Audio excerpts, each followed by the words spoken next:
وكل بدعة ضلالة وكل ضلالة في النار. வார்த்தைகளில் சிறந்தது அல்லாஹ்வினுடைய வார்த்தை என்றும்,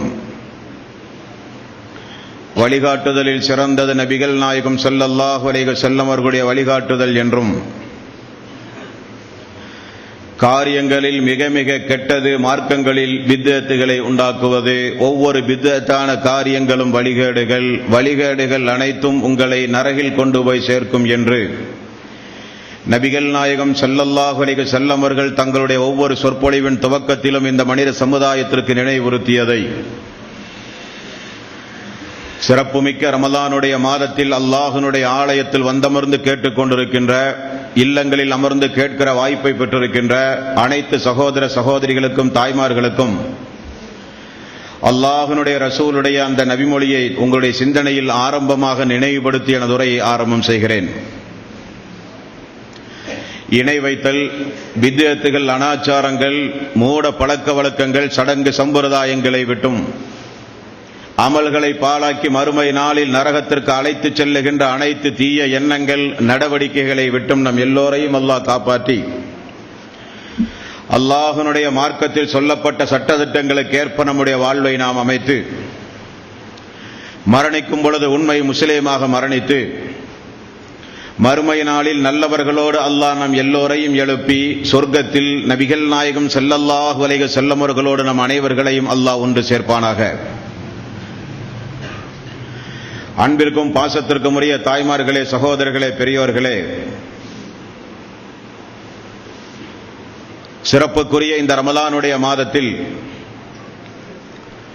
உத்தம நபியின் உன்னத தோழர்கள் என்ற ஒரு தலைப்பின் கீழ் தொடர்ந்து நபித்தோழர்களுடைய வாழ்க்கை வரலாற்றை அல்லாஹ்வினுடைய மாபெரும் கிருபையினால் நாம் அறிந்து வருகிறோம். உத்தம சீலர்களுடைய வாழ்க்கை வரலாற்றை பற்றி பேசுவதற்கும், கேட்பதற்கும், நினைவு கூறுவதற்கும், படிப்பினை பெறுவதற்குரிய ஒரு வாய்ப்பை இந்த ரமலானுடைய மாதத்தில் தந்த அல்லாஹ்வுக்கே எல்லா புகழும். அன்பானவர்களே, இந்த தொடர் உரையின் மூலம் சஹாபாக்களுடைய வாழ்க்கை வரலாறுகள் மனித சமுதாயத்திலே முறைப்படி எடுத்து வைக்க வேண்டும் என்பதற்காகவும், திரித்து கூறப்பட்ட வரலாறுகள் எல்லாம் எந்த அளவுக்கு உண்மைக்கு புறம்பானவை என்பதை தெளிவுபடுத்துவதற்காக வேண்டியும், எந்த நபித்தோழருடைய வாழ்க்கை வரலாற்றை படிக்கும் பொழுதும் நம்முடைய சிந்தனையில் குறைத்து மதிப்பிடுதல் வந்துவிடக்கூடாது என்பதற்காகவும் அல்லாஹ்வினுடைய ரசூலால் உருவாக்கிய உத்தம நபித்தோழருடைய வாழ்க்கை வரலாற்றை அல்லாஹ்வினுடைய ஆயத்தை கொண்டும் ரசூலுல்லாஹி ஸல்லல்லாஹு அலைஹி வஸல்லம் உடைய பொன்மொழிகளை கொண்டும் ஆதாரப்பூர்வமான வரலாற்று நூல்களிலே இருந்தும் நாம் தொடர்ந்து அறிந்து வருகிறோம். அரஃபா பேருரையில் ரசூலுல்லாஹி ஸல்லல்லாஹு அலைஹி வஸல்லம் அவர்கள் கூறியதைப் போல, வந்திருக்கிற நீங்கள் என்னிடமிருந்து ஒரு செய்தியை கேட்டாலும் வராத மக்களுக்கு எடுத்துச் சொல்வது உங்களுடைய தலையாய கடமை என்கிற நபிமொழிக்கேற்ப இந்த புனிதமிக்க ரமலானுடைய மாதத்தில் அறிந்து கொள்கிற வாய்ப்பை பெற்றிருக்கிற நாம் அறியாத மக்களுக்கும் இந்த செய்தியை எடுத்துச் சொல்வதே நம்முடைய தலையாய கடமை. அது நபித்தோழர்களுக்கு நாம் செய்கிற கடமையும் கூட. நேற்றைய தினம் ஹுசைன் ரலியல்லாஹு அன்ஹுடைய வாழ்க்கை வரலாற்றினுடைய ஒரு பகுதியை நேற்றைய தினம் பார்த்தோம். முஆவியா ரலியல்லாஹு அன்ஹுடைய ஆட்சிக்கு பிறகு யஸீத் அவர்கள் ஆட்சிக்கு வந்தார்கள். அந்த ஆட்சிக்கு கீழ் இப்னு அப்பாஸ், இப்னு உமர் போன்ற பிரசித்தி பெற்ற நபித்தோழர்கள் எல்லாம் பையத்து செய்து அந்த ஆட்சிக்கு கீழ் வாழ்ந்து கொண்டிருந்தார்கள். அவருடைய ஆட்சிக்கு கீழ் மிகப்பெரிய துரோகம் நடப்பதாகவும், சட்டமீறுதல் நடப்பதாகவும், மனித உரிமைக்கு எதிராக நடந்து கொண்டு மனித உயிர்களை அடிக்கடி அழித்துக் கொண்டு கொலை செய்து கொண்டிருக்கிறார் என்கிற ஒரு செய்தியை கூஃபாவாசிகள் ஹுசைன் ரலியல்லாஹு அன்ஹு அவர்களுக்கு எடுத்துச் சொல்லி, நியாயம் கேட்க நீங்கள் புறப்பட்டு வர வேண்டும் என்ற ஒரு தவறான ஒரு தகவலை கொடுத்து ஹுசைன் ரலியல்லாஹு அன்ஹு அவர்களை அவர்கள் எப்படியெல்லாம் கிளப்பினார்கள். மக்காவிலிருந்து அவர் புறப்பட்டு செல்வதற்கு முன்னால் தன்னுடைய தூதர் முஸ்லிம் பின் அகீல் என்பவரை அனுப்பினார் என்றும், அங்கு சென்று பார்த்தவர் ஹுசைன் ரலியல்லாஹு அன்ஹு அவர்களுக்கு கொடுத்த கடிதம். அதற்கு பிறகு ஹுசைன் ரலியல்லாஹு அன்ஹு அவர்கள் புறப்பட்டு செல்லும் போது மக்காவிலே இருக்கிற மூத்த நபித்தோழர்கள் எல்லாம் வேண்டி விரும்பி அன்போடு பாசத்தோடு குர்ஆன் சுன்னாவின் அடிப்படையில் எல்லாம் தெளிவுபட எடுத்துச் சொல்லி கூஃபாவுக்கு செல்லாதீர்கள், அந்த மக்கள் நீங்கள் நினைப்பதைப் போலல்ல, உங்களுடைய தந்தையுடைய வாழ்வை பாருங்கள், அண்ணனுடைய வாழ்வு ஹசன் அவருடைய வாழ்வை பாருங்கள், வாக்கு மாற்றம் செய்கிறவர்கள், நம்பிக்கை துரோகிகள், ஆசை வார்த்தை சொல்லுகிறவர்கள், போகாதீர்கள் என்றெல்லாம் எல்லா நபித்தோழர்களும் தடுத்தார்கள். அதையும் மீறி அல்லாஹ்வினுடைய நாட்டத்தின் அடிப்படையில் அநியாயத்தை தட்டி கேட்க வேண்டும் என்கிற ஒரு உணர்வோடு, அநியாயக்கார மன்னனுக்கு முன்னால் சத்தியத்தை எடுத்துச் சொல்வதும் ஜிஹாது தான், நமக்கு கூட்டம் முக்கியமல்ல என்கிற அடிப்படையில் தன்னுடைய குடும்பத்தார்கள் மட்டும் 19 பேர்களை அழைத்துக் கொண்டு அவர் சென்றார் என்றும், போகிற வழியில் முஸ்லிம் பின் அக்கீலுடைய கடிதம், அவருடைய நிலை எல்லாம் அவருக்கு தெரிந்தது. அதற்கு பிறகு அவருடைய வாழ்க்கை வரலாற்றை இன்றைய தினம் பார்ப்பதாக நேற்றைய தினம் நாம் அறிவித்திருந்தோம். அந்த அடிப்படையில் தோழர்களே, பயணப்பட்டுக் கொண்டிருந்த ஹுசைன் ரலியல்லாஹு அன்ஹு ஒரு இடத்திலே அமர்ந்து கொண்டிருக்கிறார், ஒரு கூடாரம் அடித்து. அப்பொழுது அவர் மக்காவில் இருந்து அனுப்பிய தூதராகிய முஸ்லிம் பின் அக்கீல் கொல்லப்பட்டதும், அக்கீல் அவர்களுக்கு வீட்டில் அடைக்கலம் கொடுத்து பாதுகாத்த ஹானிஃப் பின் ஹமீத் என்பவர் கொலை செய்யப்பட்டதும், அதற்கு பிறகு வருகிற வழியிலே ஒரு தூதரை கைஸ் அவர்களை தேர்வு செய்து ஹுசைன் ரலியல்லாஹு அன்ஹு அவர்கள் அனுப்பிய பிறகும் கூட கைஸ் அவர்களும் கைது செய்யப்பட்டு கொலை செய்யப்பட்டார் என்பதும் தொடர்ந்து இவருக்கு மிகுந்த ஒரு அச்சத்தை ஏற்படுத்திய காரணத்தினாலும், என்ன நடந்து கொண்டிருக்கிறது, தொடர்ந்து 3 தோழர்களும் நம்முடைய தோழர்கள் கூஃபாவில் கொலை செய்யப்படுகிறார்கள், 20,000த்திற்கும் அதிகமான மக்கள் அநியாயத்தை தட்டி கேட்க தயாராக இருக்கிறார்கள், வாருங்கள் என்று நமக்கு அழைப்பு கொடுத்தார்கள். 3 உயிர்கள் கூஃபாவில் போயும் ஒரு மனிதர்கள் அதற்கு எதிராக இப்னு ஜியாதை எதிர்த்து யாரும் பேசவில்லையே, என்ன நடக்கிறது என்பதை பார்த்து அதிர்ந்து போனார். ஏதோ சதிவலை பின்னப்பட்டதாக உணர்ந்தார். ஒரு முடிவெடுத்து தன்னுடைய குடும்பத்தார்களை எல்லாம் அழைத்து ஒரு ஆலோசனை செய்கிறார்கள். என்ன ஆலோசனை என்றால், நடந்து வந்த ஒவ்வொரு சம்பவத்தையும், அந்த சம்பவத்தினுடைய தொடர் விஷயங்களையும் நீங்களும் பார்த்தீர்கள், நானும் உணர்ந்தேன். ஆனால் நம்மை சுற்றி பெரிய வகையில் ஒரு சதிவிலை பின்னப்படுவதை நான் இப்பொழுது உணர்ந்து விட்டேன். ஆகவே நியாயம் கேட்க என்னோடு வந்தவர்களுக்கெல்லாம் இப்பொழுது நீங்கள் தெரிந்து கொள்ளுங்கள், இருப்பவர்கள் இருக்கலாம், போகிறவர்கள் போகலாம், நான் யாரையும் தடுக்க விரும்பவில்லை என்றார். உடன் வந்த அரபி கூட்டங்கள், காட்டரபி கூட்டங்கள் அவரை விட்டுவிட்டு நிறைய பிரிந்து சென்றார்கள். மீதம் வெறும் 70 பேர்கள் மட்டும்தான் இருந்தார்கள். இவர் ஆற்றுகிற ஒவ்வொரு உரையிலும் கூட்டங்கள் சிதறிப் போவதை பார்த்து பார்த்து பார்த்து பார்த்து இவர்களெல்லாம் ஒரு திட்டம் போட்டு நம்ம எதற்கோ அழைத்து செல்கிறார் என்கிற ஒரு முடிவுக்கு ஹுசைன் ரலியல்லாஹு அன்ஹு அவர்கள் வந்து விட்டார்கள். அது யதார்த்தம். இப்படி கூடாரம் அமைத்து தம் மனைவி மக்கள் வந்தரத்தில் பேசி நிறைய மக்கள் போன உடனே வெறும் தன்னுடைய குடும்பத்தார்கள், நம்முடைய நண்பர்கள், அவரை பாசம் வைத்த அன்பர்கள் எல்லோரும் மொத்தம் ஒரு 70 பேர் அமர்ந்து கொண்டு மீண்டும் ஹுசைன் ரலியல்லாஹு அன்ஹு அவர்கள் தன்னுடைய பயணத்தை மீண்டும் ஒரு இரவு தங்குவது, திரும்ப பகல் நேரத்திலே நடப்பது, திரும்ப இரவில் ஒரு இடத்திலே தங்குவது, திரும்ப பகல் நேரத்திலே நடப்பது, இப்படியே கூஃபாவை நோக்கி அவருடைய பயணம் மெல்ல மெல்ல இருந்து கொண்டிருந்தது. ஜபலா என்று சொல்லப்படுகிற ஒரு ஊரில், பத்னே அக்கபா என்று சொல்லப்படுகிற ஒரு இடத்தில் ஒரு கூடாரத்தில் அமர்ந்து கொண்டிருக்கும் போது ஒரு மனிதர் வருகிறார். இடைக்கிடையில என்ன நடந்து கொண்டிருக்கிறது? ஹஜ்ஜுக்கு வருகிற மக்கள் எச்சரிக்கை செய்வார்கள், கூஃபாவுக்கு போகாதீர்கள். கூஃபாவில் இருந்து வருகிற மக்கள் வந்து சொல்லுவார்கள், போகாதீர்கள்.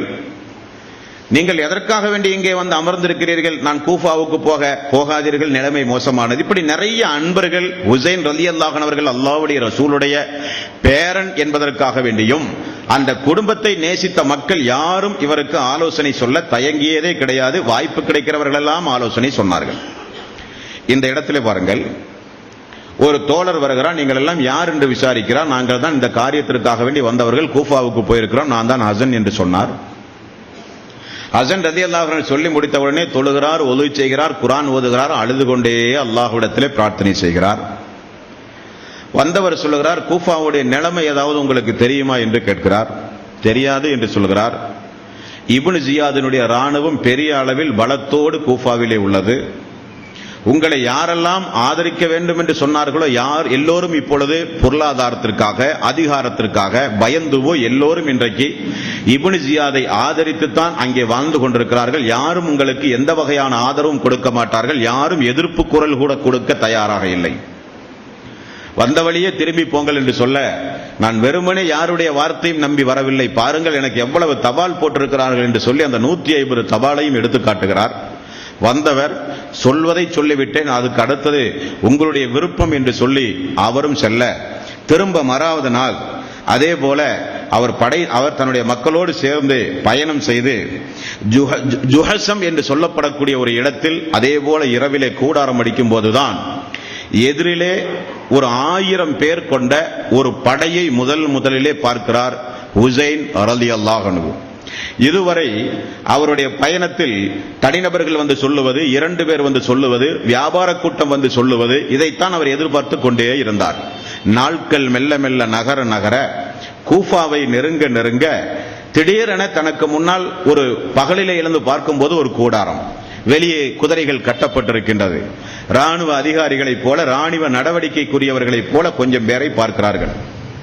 ஹுசைன் ரலியல்லாஹு அன்ஹு அவர்கள் யதார்த்தமாக அவர்களிடத்திலே போய் லொஹருடைய நேரம் வந்தவுடனே, நீங்கள் தானே என்னை அழைத்தீர்கள், யாரிடத்திலே போய் சொல்லுகிறார்? அந்த ராணுவ அதிகாரிகளை பார்த்து சொல்லுகிறார், நீங்கள் தானே என்னை அழைத்தீர்கள், நீங்கள் தானே வாருங்கள் அநியாயத்திற்கு எதிராக குரல் கொடுக்கலாம் என்று சொன்னீர்கள். ஆனால் வந்த பிறகு என்னை எந்த வகையிலும் நீங்கள் அரவணைக்காமல் என்னை இப்படி நீங்கள் விடுவது நியாயம் அல்லவே, வாக்குறுதி மீறுதல் ஆயிற்றே, அல்லாஹ்வுக்கு பதில் சொல்ல வேண்டுமே என்றெல்லாம் அந்த இருந்த அந்த படை வீரர்களிடத்திலே ஹுசைன் ரலியல்லாஹு அன்ஹு அவர்கள் பேசுகிறார். அந்த படை தளபதி ஹுர் பின் யஸீத் என்பவர் கூர்ந்து எல்லாவற்றையும் கேட்டுவிட்டு லொஹருடைய நேரம் வந்து விட்டது. ஹுசைன் ரலியல்லாஹு அன்ஹு அவர்கள் சொன்னார்கள், ஒது செய்யுங்கள் தொழுவோம் என்று சொல்ல, ஹுசைன் அவர்களை பின்பற்றி இந்த ஹுர் பின் யஸீத் அவர்களுடைய படை ஹுசைன் ரலியல்லாஹு அன்ஹுவை பின்பற்றி தொழுதார்கள். தொழுது முடித்தவுடனே ஹுசைன் ரலியல்லாஹு அன்ஹு அவர்களை பார்த்து அந்த படை தளபதி கேட்டார், நீங்கள் யார் அழைத்ததாக வந்தீர்கள், யார் தபால் கொடுத்ததாக வந்தீர்கள், நீங்கள் யாரிடத்திலிருந்து என்ன நினைத்து பேசிக் கொண்டிருக்கிறீர்கள் என்று கேட்டார்கள். நீங்கள் கூஃபாவாசிகள் தானே? ஆமாம், நாங்கள் இப்னு ஜியாதினுடைய படை. நாங்கள் வந்தது எதற்காக வேண்டி என்றால், நாங்கள் உங்களை எந்த இடத்தில் பார்க்கிறோமோ அங்கிருந்து உங்களை இப்னு ஜியாதிடத்தில் பத்திரமாக கொண்டு போய் கைதியாக பிடித்து கொண்டு போய் நிறுத்துகிற வரை உள்ள பொறுப்பு சுமத்தப்பட்ட ராணுவ அதிகாரிகள் நாங்கள் 1000 பேர் உங்களை நிழல் போல பின்தொடர்வதற்காக இப்னு ஜியாதுடைய உத்தரவின் பேரில் நாங்கள் வந்திருக்கிறோம் என்றார். ஓடி போய் அந்த 150 தபால் தான் கையில் இருக்க, ஓடி போய் அந்த 150 தபாலையும் எடுத்து கொண்டு வந்து சுர் பின் யஸீதுக்கு முன்னாடி போட்டவுடனே ஹுசைன் அவர்கள் ஏமாற்றப்பட்டதை அவர் உணர்ந்து, சத்தியமாக நான் சொல்லுகிறேன், ஃபாத்திமா ரலியல்லாஹு அன்ஹா அவர்களையும் அல்லாஹ்வுடைய ரசூலையும் நான் அளவுக்கு அதிகமாக நேசிக்கக்கூடியவன். என்ன நடந்தது என்பது உங்களுக்கு தெரியும். இது ஒரு ஏமாற்று வேலை என்பதை அந்த ராணுவ அதிகாரி உணர்த்துகிறார். அஸருடைய நேரம் வந்தது. என்ன செய்யலாம் என்று பரஸ்பரம் பேசிக் கொள்கிறார்கள். ஹுசைன் ரலியல்லாஹு அன்ஹு அவர்கள் சொல்லுகிறார், இனி இந்த நிலைக்கு பிறகு கூஃபாவுக்கு போவது சரியல்ல என்றால் நான் திரும்ப எனது தாயகத்திற்கே செல்லுகிறேன் என்கிறார். இப்னு ஜியாதுடைய உத்தரவு என்ன தெரியுமா? ஹுசைன் எந்த காரணத்தை கொண்டும் மக்காவுக்கு செல்லக்கூடாது. காரணம், திரும்ப போய் படை திரட்டி வரலாம் என்பது நாட்டு நடப்பு, அதிகாரிகளுடைய பயம் கூட. ஆகவே மக்காவுக்கு எந்த காரணத்தை கொண்டும் ஹுசைன் திரும்ப செல்லக்கூடாது என்பது இப்னு ஜியாதுடைய முக்கியமான கட்டளை. இப்பொழுது இந்த ஹுர் பின் யஸீத் சொல்கிறார், நீங்கள் மக்காவுக்கும் செல்லாதீர்கள், ஜியாதையும் பார்க்க நீங்கள் வராதீர்கள், இரண்டுக்கும் இடைப்பட்ட ஒரு முடிவை அல்லாஹ்விடத்திலே துஆ செய்து எடுங்கள் என்று சொல்லிவிடுகிறார்.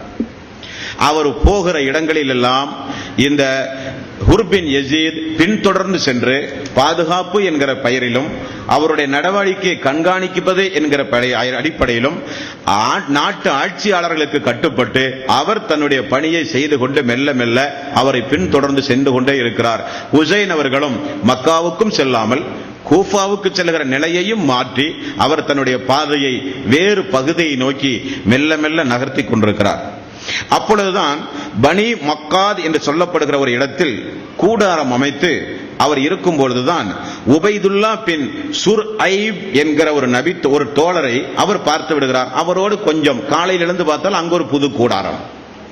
நீங்கள் யார் என்று கேட்க, நான் யார் என்று சொல்ல, பரஸ்பரம் அறிமுகமான உடனே உபைதுல்லா பின் சுரைப் அவர்கள் ஓடி வந்து சொன்னார், உங்களை தேடித்தான் நான் அலைகிறேன் உசைனே.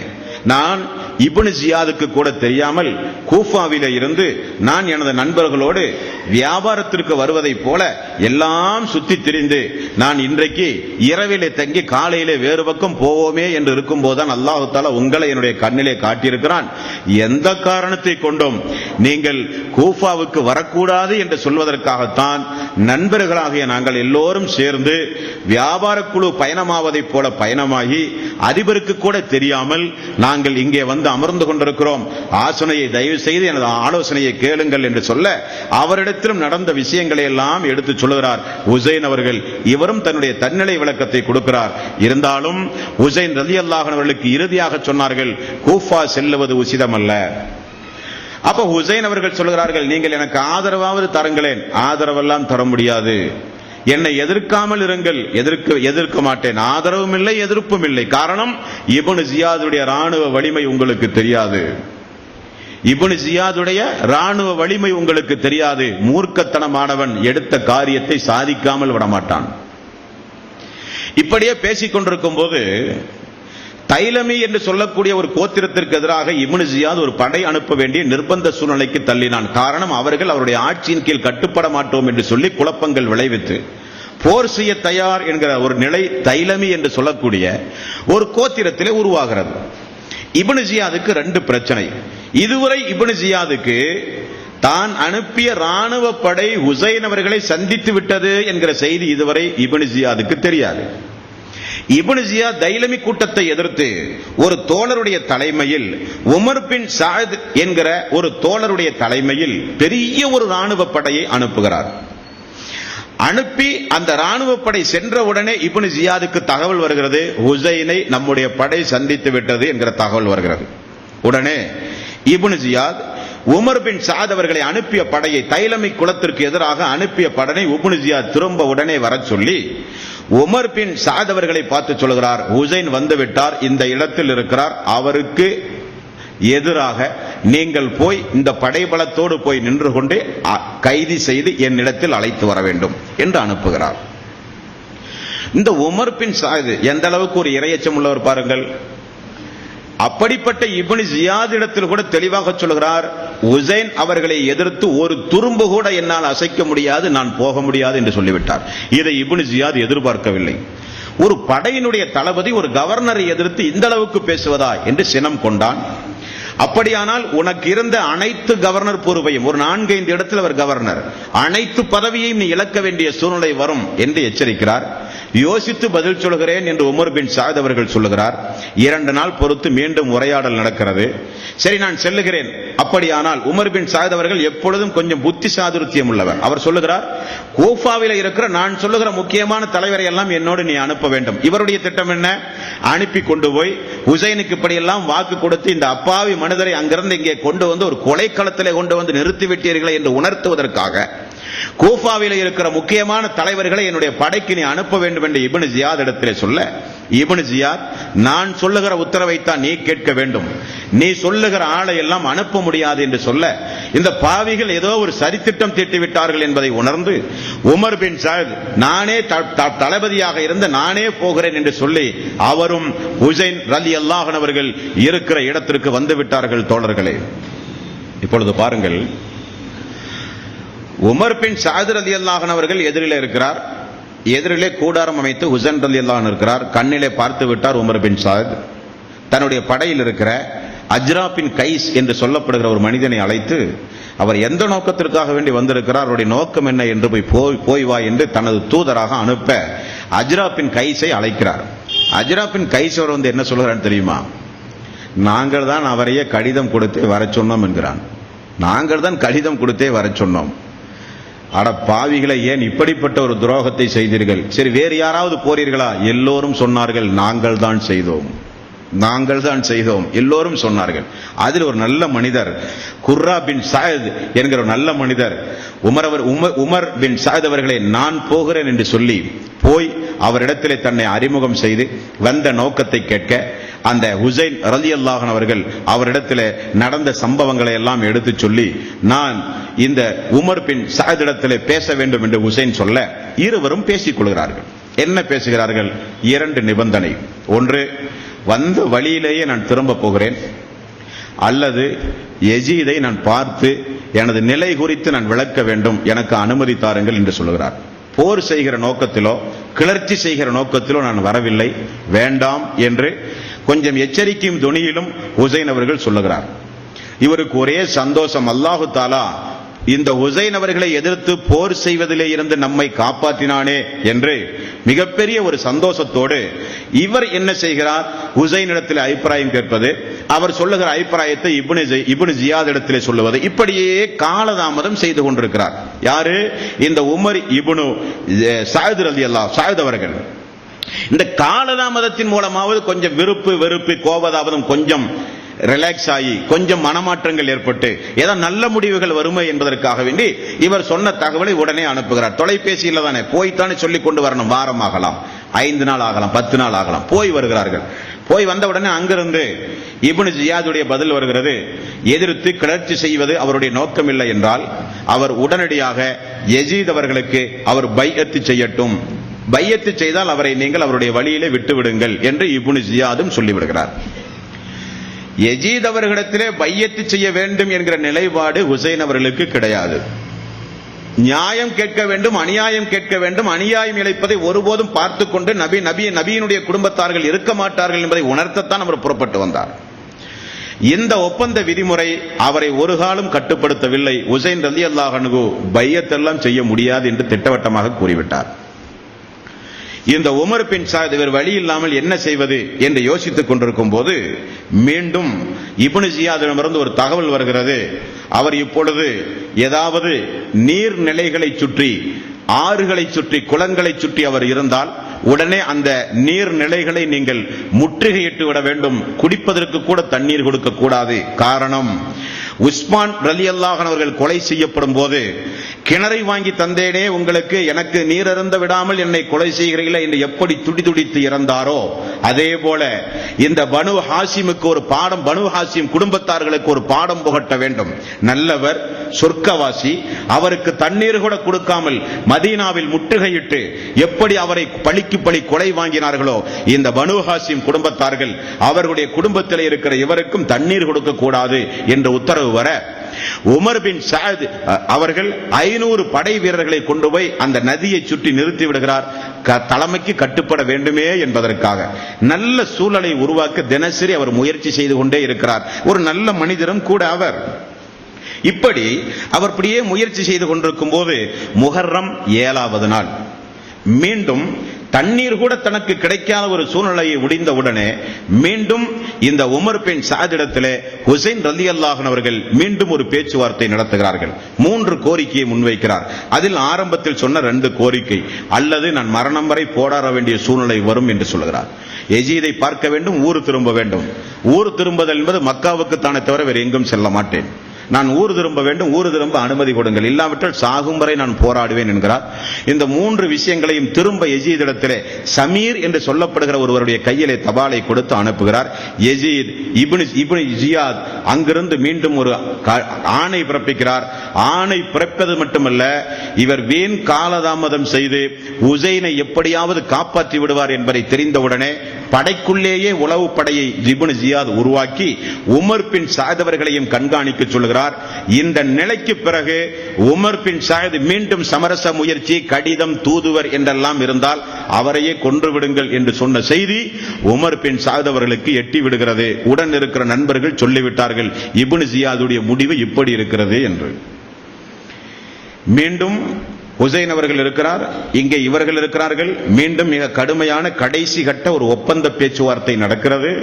அந்த ஒப்பந்த பேச்சுவார்த்தைக்கு பிறகு ஹுசைன் ரலியல்லாஹு அன்ஹு அவர்கள் சொன்னார்கள், இன்று இரவு மட்டும் எனக்கு நீங்கள் அவகாசம் தாருங்கள், நாளை எனது முடிவை நான் சொல்லுகிறேன் என்று ஹுசைன் அவர்கள் சொல்ல, ஹுசைன் ரலியல்லாஹு அன்ஹு அவர்களுடைய அந்த கட்டளைக்கு ஏற்ப உமர் பின் சஅத் தன்னுடைய படை தளபதிகளை அழைத்து ஒரு நாள் அவகாசம் கேட்கிறார். அவருடைய முடிவை சொல்ல என்ன செய்ய என்று கேட்கும் போது, இத்துணை நாள் இருந்து விட்டோமே, 10 நாள் ஓடிவிட்டது, முஹர்ரம் 1 இலிருந்து 9 வரை விடிந்தால் 10, இந்த ஒரு இரவு அவருக்கு அவகாசம் கொடுப்பது நமக்கு என்ன கவலை என்று சொல்ல, இரவு கழிந்தது. இரவு முழுக்க திருக்குரான் ஓதுவது, இரவு முழுக்க தொழுவது, இரவு முழுக்க பிரார்த்தனைகளிலே ஈடுபடுவது, இரவு முழுக்க அல்லாஹுவை அழைத்து தன்னுடைய காரியங்களை எல்லாம் அல்லாஹுவிடத்தில் ஒப்படைப்பது, நாளைய தினம் நடக்கக்கூடிய நிகழ்ச்சியில் எது நடந்தாலும் அல்லாஹுவே எனக்கு சொர்க்கத்தை கொடு என்ற அந்த பிஞ்சு உள்ளம் அல்லாஹுவிடத்திலே அழுது தொழுது பிரார்த்தனை செய்து தான் வந்த நோக்கத்தை அல்லாஹுவிடத்திலே ஒப்படைத்து பிரார்த்தனை செய்கிறது. குடும்பத்தாரிடத்தில் இறுதி கட்ட மசூரா நெருங்கிவிட்டது. கூஃபாவாசிகளுடைய துரோகம் பட்டவர்த்தனமாக தெரிந்துவிட்டது. நாளைய தினம் போர்க்களத்தை சந்திப்பதை தவிர எந்த வகையான நிலைப்பாடும் இதிலே கிடையாது என்று சொன்னவுடனே பெண்கள், குழந்தைகள், உசைன் ரலியல்லாஹுடைய மகன் ஜைனுல் ஆபிதீன் எல்லோரும் அழுகிறார்கள். இவரும் அழுகிறார்.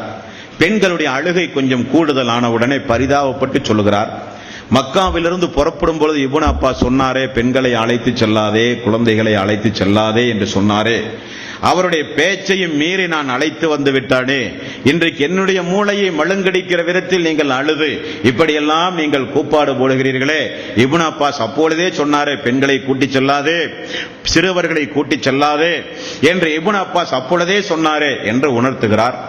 இருந்தாலும் காலை பொழுதில் உசைன் அவர்கள் எதிரிகளை எதிர்த்து போரிட்டு நடக்கக்கூடிய சம்பவத்தை மனக்கண்ணால் நினைத்து பார்த்து இரவு பகலாக அழுது புலம்பி அல்லாஹ்வுடைய உதவியை தவிர வேறு எந்த உதவியும் இல்லை என்கிற முடிவுக்கு வந்து காலை பொழுதில் எதிரிகள் ஒரு அணியிலே, இவர் ஓர் அணியில் நின்று, இவருடைய அணியில் மொத்தம் 70 பேர், எதிரணியிலே 400க்கும் அதிகமான படை வீரர்கள்.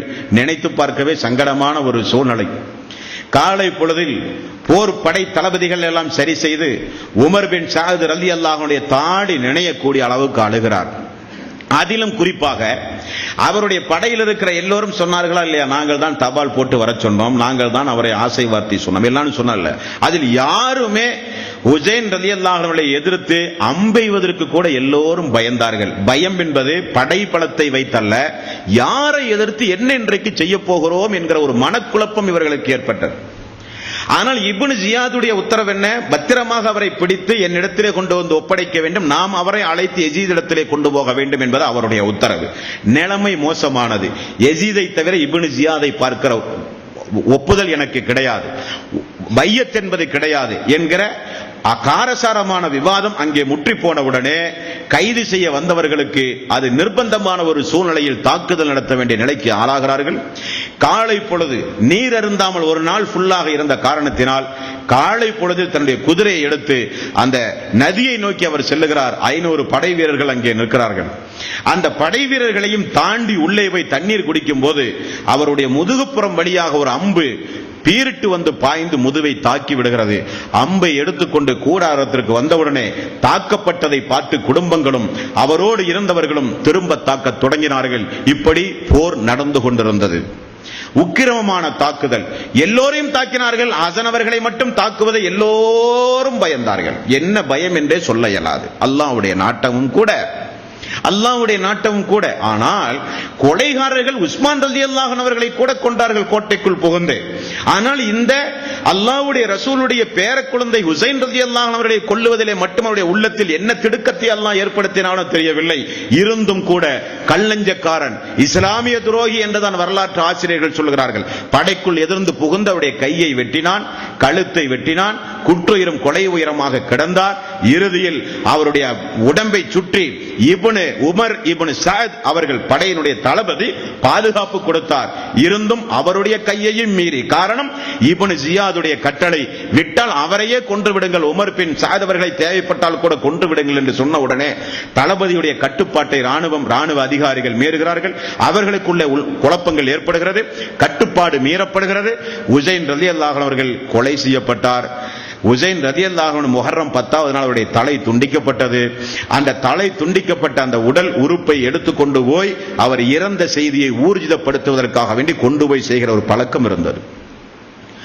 ஆசிம் ரலியல்லாஹு அன்ஹு அவர்கள் குபைப் ரலியல்லாஹுடைய வாழ்க்கை வரலாற்றை நாம் பார்க்கும்போது, ஆசிம் ரலியல்லாஹுடைய தலைமையில் தானே குபைப் ரலியல்லாஹு அன்ஹு வந்தார்கள் 10 பேர். அதில் மலைக்கு மேல் ஏறி நின்று எல்லோரும் போர் செய்து குபைப் அவர்களையும் அவரோடு இருந்த 2 தோழர்களையும் மக்கத்து குறைசி வாரிசுகள் பிடித்துச் சென்றார்கள்.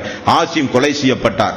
மக்கத்து குறைசிகள் குபைப் ரலியல்லாஹு அன்ஹு கொன்ற பிறகு ஆசிம் எங்கே என்று கேட்டார்கள். ஆசிம் கொலை செய்யப்பட்டு விட்டார் என்று சொன்னார்கள். நாங்கள் நம்ப முடியாது, உடம்பில் இருக்கிற ஏதாவது ஒரு பகுதியை வெட்டி கொண்டு வர வேண்டும், அப்பொழுதுதான் ஆசிம் இறந்தார் என்று நாங்கள் நம்புவோம் என்று சொன்னவுடன் இங்கிருந்து மீண்டும் குபைபை கொன்ற பிறகு குறைஷிகள் ஒரு குழு இங்கிருந்து ஆசிமை எந்த மரத்தின் எந்த மலையின் மீது ஆசிமையும் அவருடைய சார்ந்தவர்களையும் கொன்றார்களோ அங்கே போனால் அல்லாஹ்வுடைய மிகப்பெரிய ஒரு நேமத் அங்கே நடந்து கொண்டிருந்தது. என்ன நேமத்? அல்லாஹ் தஆலா அந்த பாலைவனத்தில் தேனீக்கள் வருவது என்பது நடக்கிற காரியமா? எங்கு கூடாரம் அமைக்க முடியுமோ, எங்கு மரங்கள் உண்டுமோ, எங்கு கூடாரம் அமைக்க தனக்கு வசதி உண்டுமோ அங்கேதான் தேனீக்கள் இருக்கும். ஆனால் அல்லாஹு தஆலா இறந்து கிடக்கிற அந்த ஆசிமை சுற்றி தேனீக்களுடைய படையை அல்லாஹு தஆலா அனுப்பி அருகில் கூட செல்ல விடாமல் ஆசிம் ரலியல்லாஹு அன்ஹு அவர்கள் இறந்த பிறகு அல்லாஹு தஆலா அற்புதம் நிகழ்த்தி காப்பாற்றினான் என்று ஹதீஸ்களிலே பார்க்கிறோம். இப்படி உடல் உறுப்பை கொண்டு வந்து ஊர்ஜிதப்படுத்துவது மக்களுடைய மரபு. போட்டோ இல்லையே. அப்ப ஹுசைன் ரலியல்லாஹு தலை இப்னு ஜியாத் இடத்திலே கொண்டு செல்லப்படுகிறது. அங்கே நபித்தோழர்கள் எல்லாம் இருந்து கொண்டிருந்த ஒரு சபை.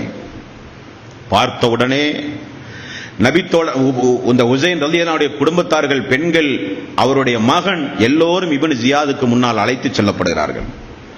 அழைத்து செல்லப்பட்ட உடனே தலையை பார்த்து இப்னு ஜியாத் சொன்ன ஒரு வார்த்தை, இப்னு ஜியாத் சொன்ன வார்த்தைக்கு சஹாபாக்கள் சொன்ன வார்த்தை ஹதீஸ்களிலே பார்க்கிறோம். சஹாபாக்கள் சொன்னார்கள், இந்த முகம் எந்த முகம் தெரியுமா இப்னு ஜியாதே?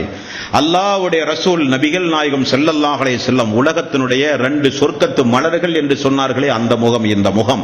ரசூலுல்லாஹி ஸல்லல்லாஹு அலைஹி வஸல்லம் தோளில் வைத்து தொழுகைக்கு கொண்டு வந்து தினத்தரி முத்தமிட்டாரே அந்த உதடு இந்த உதடு உமக்கு தெரியுமா என்று சொல்லி கர்ஜித்து இப்னு ஜியாதுடைய சபையில் பகிரங்கமாக பேசியவர் ஸஅத் இப்னு அர்கம் ரலியல்லாஹு அன்ஹு என்கிற நபித்தோழர். நீ அல்லாஹ்வுடைய ரசூலுடைய குடும்பத்தாரை நீ நாசமாக்கி விட்டாய். பச்சிலம் பாலகன் என்று கூட பாராமல் அவருடைய பேர குழந்தையை நீ கொன்று விட்டாய். நீ மிகப்பெரிய ஒரு அநியாயக்காரன். இனி உன்னுடைய சபையில் நான் அங்கம் வகிப்பது என்பது நிச்சயம் அல்லாஹ்வுடைய ரசூலோடு தோழமை கொண்டதற்கு அழகானதாக ஆகாது. அது நன்மையை பெற்று தராது. உன்னோடு சேர்த்து அல்லாஹ் தஆலா என்னையும் அழித்து விடுவான் என்று பேசி இப்னு ஜியாதை எதிர்த்து அந்த சம்பவம் தாங்க முடியாமல் வெளியேறியவர் தான் ஸஅத் பின் அர்கம் ரலியல்லாஹு அன்ஹு. அவர் ஒரு நபித்தோழர். நபித்தோழர்களை அன்றைக்கு அவையிலே வைத்திருந்தார்கள் சிறந்த ஆலோசனையை கேட்க. பாவிகள் இந்த விஷயத்தில் ஆலோசனை கேட்கவில்லை. என்னெல்லாமோ நடந்து விட்டது கண்ணிமைக்கும் நேரத்திற்குள். பிறகு இப்னு ஜியாத் அந்த குடும்பத்தையும் அந்த தலையையும் யஸீதுக்கு அனுப்புகிறார். ஷாம் நாட்டுக்கு பயணமாகிறார்கள் இந்த குடும்பம். இங்கேதான் நீங்கள் முக்கியமாக நீங்கள் கவனிக்க வேண்டும்.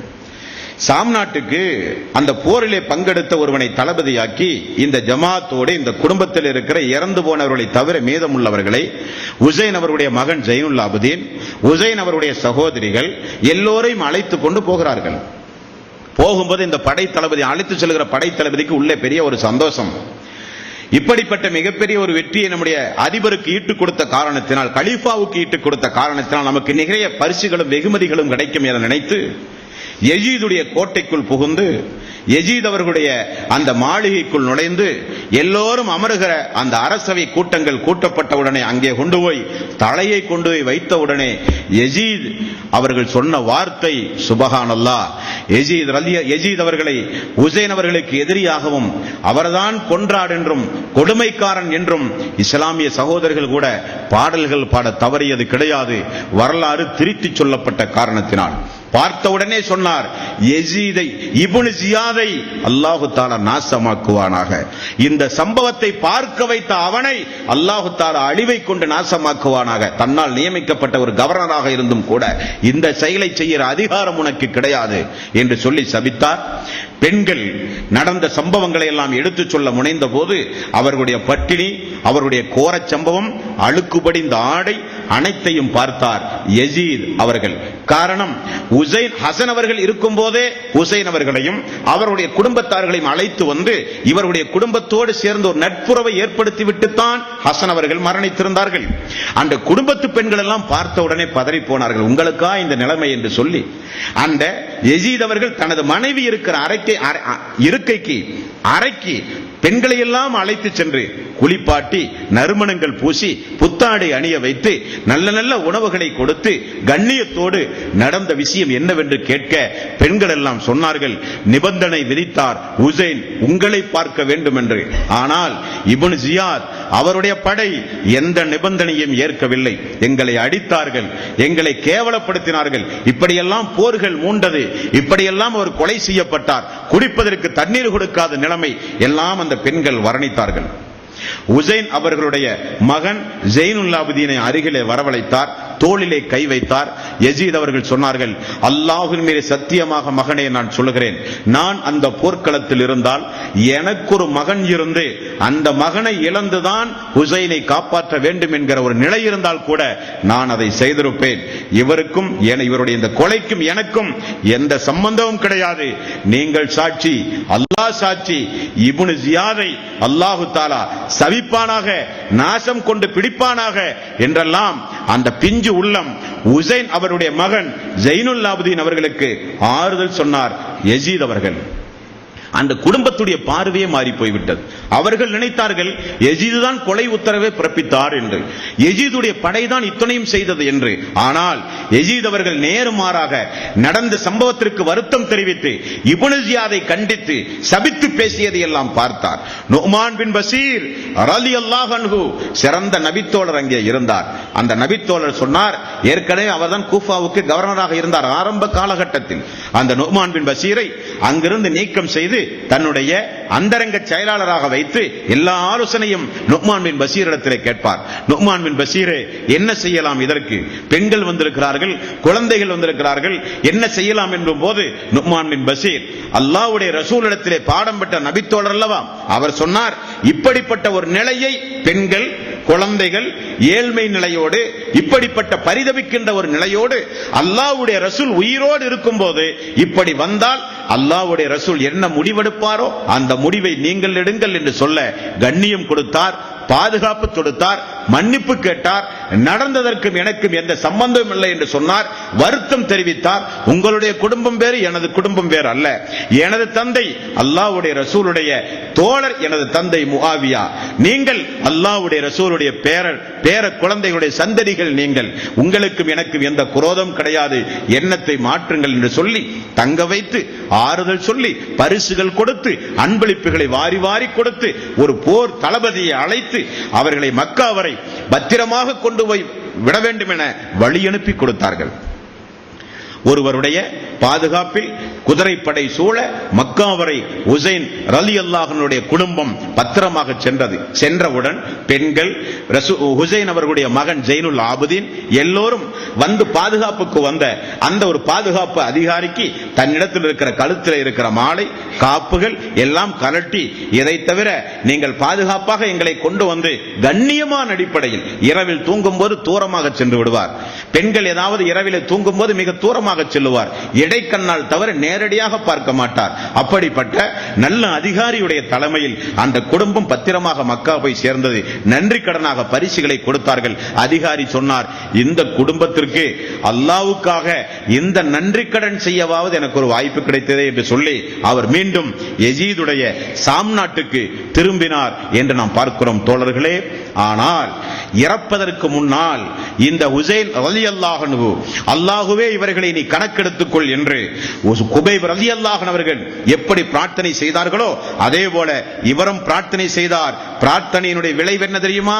ஒரே வருடத்தில் யசீத் ஹிஜ்ரி 60 ஆட்சி ஆளுகிறார், 61 ஹுசைன் கொல்லப்படுகிறார். ஹுசைன் கொல்லப்பட்ட அடுத்த வருடம் 62 ஹிஜ்ரி 62 முக்தார் என்பவர் மீண்டும் கூஃபாவுக்கு கவர்னர் ஆகிறார். அவருடைய தலைமையில் இருக்கிற இப்ராஹிம் பின் அஸ்தர் என்பவர் இப்னு ஜியாதை மட்டுமே குறிவைத்து இவர்தான் ரசூலுல்லாஹி ஸல்லல்லாஹு அலைஹி வஸல்லம் அவர்களுடைய பேரக்குழந்தை ஹுசைனை கொல்வதற்கு காரணமாக இருந்தவர் என்று சொல்லி அதே போல ஒரே வருடத்தில் அதே கூஃபாவில் அவருடைய தலை துண்டிக்கப்பட்டது என்கிற ஒரு செய்தி கூட நாம் கிதாபுகளிலே பார்க்கிறோம் தோழர்களே. இதுதான் வரலாறு. இதை மீறி தாண்டி பேசுகிற உரிமை நமக்கு கிடையாது. காரணம், இருக்கிற ஆதாரத்தின் அடிப்படையில் தானே பேச முடியும். இருக்கிற ஆதாரத்தின் அடிப்படையில் தான் ஒரு செய்தியை பரிமாற முடியும். இந்த சம்பவத்திலிருந்து நமக்கு கிடைக்கக்கூடிய பாடம் என்ன தோழர்களே? யசீதுடைய ஒரு பாகம், உசைன் அவர்களுடைய ஒரு பாகம், இப்னு ஜியாதுடைய ஒரு பாகம், கேட்டுக்கொண்டிருக்கிற நம்முடைய ஒரு பாகம். இப்ப பாருங்க, 4 பாகம் இருக்கு. ஒன்று யசீதுடைய பாகம். யசீதை பொறுத்தவரையில் அவர் மக்காவிலிருந்து ஹுசைன் புறப்பட்ட உடனே இப்னு அப்பாஸுக்கு தபால் எழுதிவிட்டார்.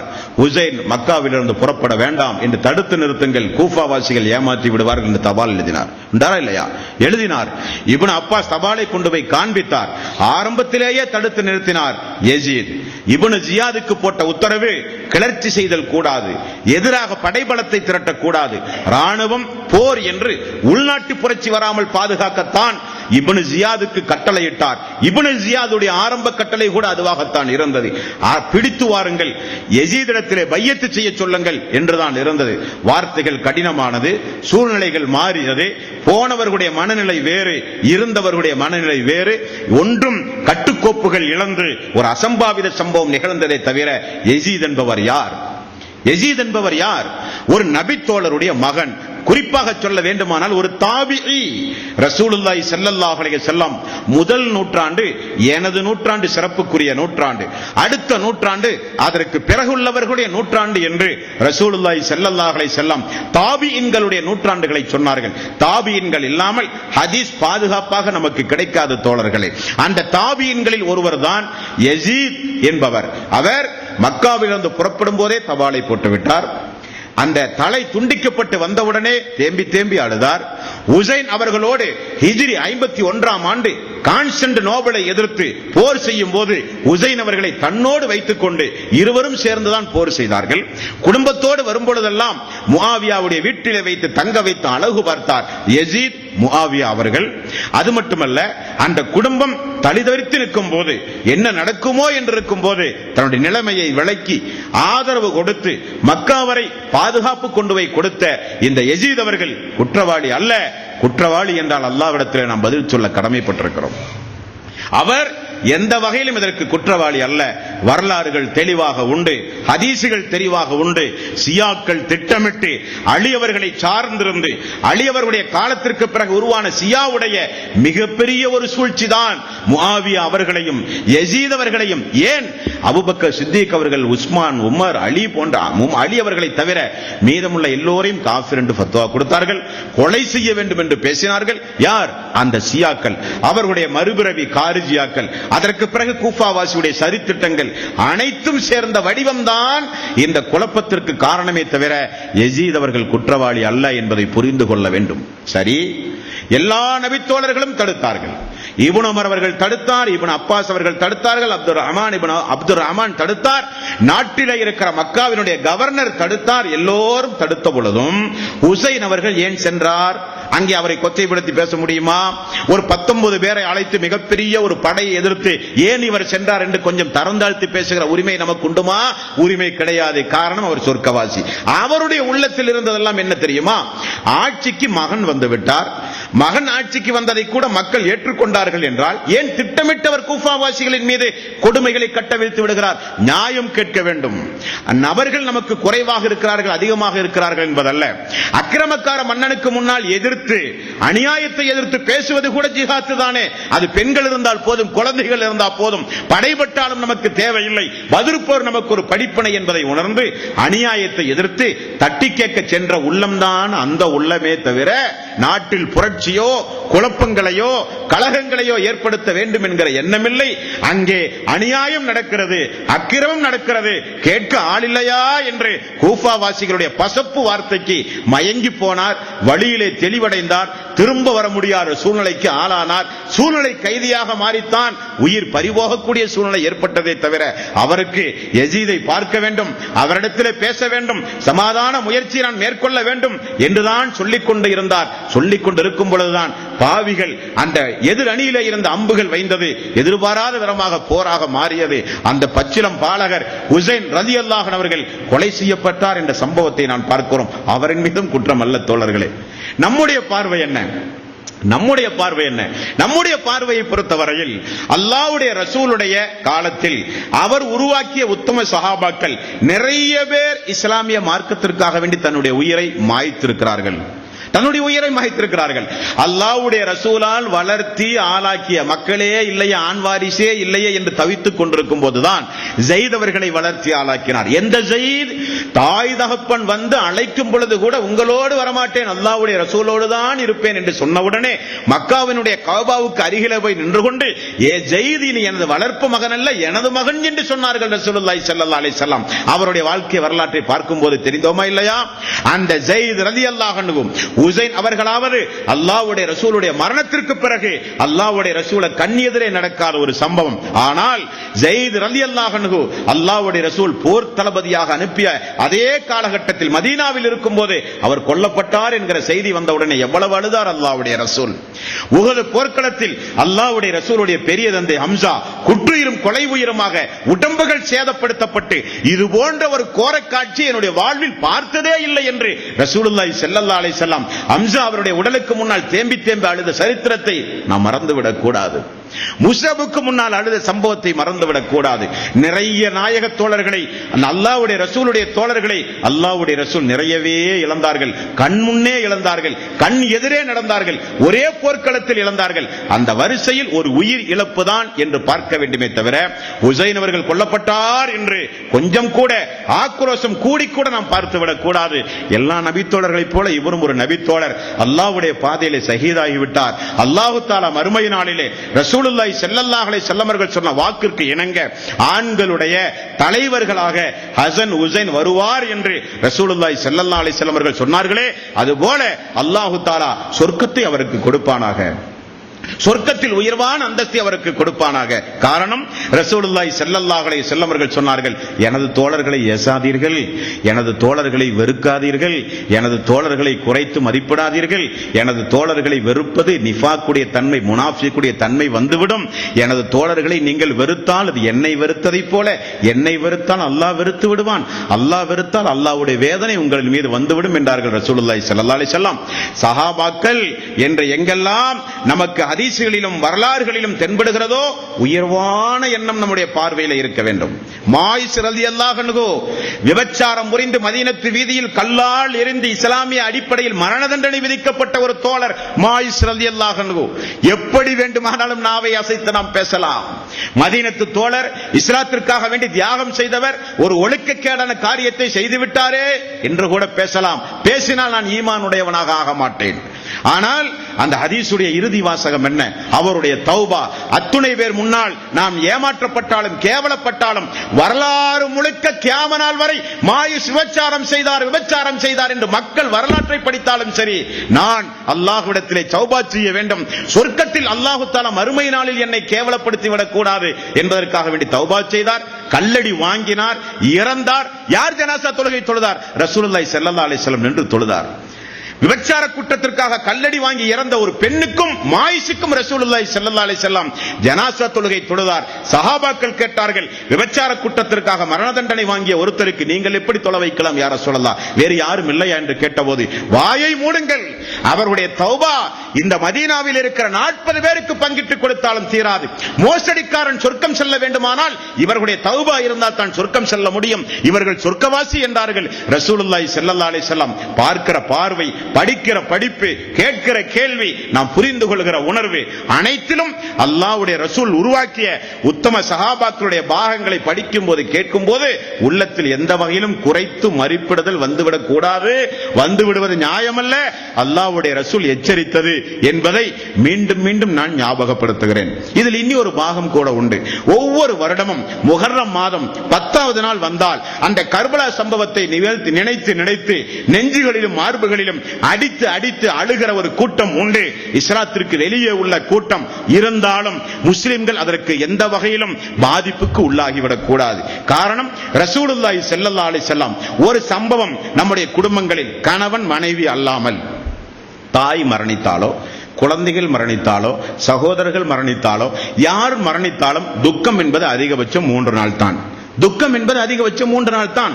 முஹர்ரம் 10வது நாள் கொல்லப்பட்டாரா, 13வது நாள் துக்கம் அனுஷ்டிக்கப்படும், அதோடு முடிந்து விட்டது. ஆனால் இவர்கள் இந்த மனித சமுதாயத்துடைய துரோகிகள் இந்த ஷியாக்கள் ஒவ்வொரு வருடமும் அதை நினைவு கூறுகிறோம் என்கிற பெயரில் பாடல்கள் பாடும்போது முஆவியம் யஸீத் அவர்களையும் இன்னும் உத்தம சஹாபாக்களை எல்லாம் கொச்சைப்படுத்தி பாடல்கள் பாடி தங்களுடைய மேனிகளை ஆயுதங்களை கொண்டு தாக்கி நாங்களும் உயிர் பிரிய தயார், நாங்களும் ரத்த சிந்த தயார் என்பதை மிகப்பெரிய ஒரு தீவிரவாத தாக்குதல் தனக்குத்தானே நடத்தி கொண்டு வரலாறுகளை மோசமான அடிப்படையில் இந்த மனித சமுதாயத்தை சித்தரிக்க முயற்சி செய்கின்ற ஷியாக்களுடைய பார்வையில் தான் இந்த சம்பவம் மோசமான சம்பவமே தவிர வரலாறுகளை படித்த இது போன்ற ஆய்வு செய்து ஹதீஸ் ஆதாரத்தின் அடிப்படையில் பார்க்கும்போது இது எந்த வகையிலும் தவறான சித்தரிக்கப்பட்ட வரலாறு தானே தவிர உண்மைக்கு புறம்பான செய்திகள் தானே தவிர உண்மை சம்பவம் அதுவல்ல. எடுக்கப்பட்ட குறிப்புகள் அனைத்தும் தபரி என்கிற நூல், இப்னு கசீர் என்கிற நூல், இமாம் இப்னு ஹஜர் அவர்களுடைய ஃபத்ஹுல் பாரி, இமாம் இப்னு சஅத் அவர்களுடைய கிதாப் தஹ்தீபுல் தபரி போன்ற குத்தாபுகள் என்று சொல்லப்பட்ட குறிப்புகள், புகாரி முஸ்லிம் போன்ற ஹதீஸ் என்ற நபிமொழி தொகுப்புகள் இப்போது சொல்லப்பட்டது. தோழர்களை மீண்டும் ஞாபகப்படுத்துகிறேன், நபி தோழர்கள் யாரையாக இருந்தாலும் அவர்களுக்காக வேண்டி துஆ செய்து பழக வேண்டும்.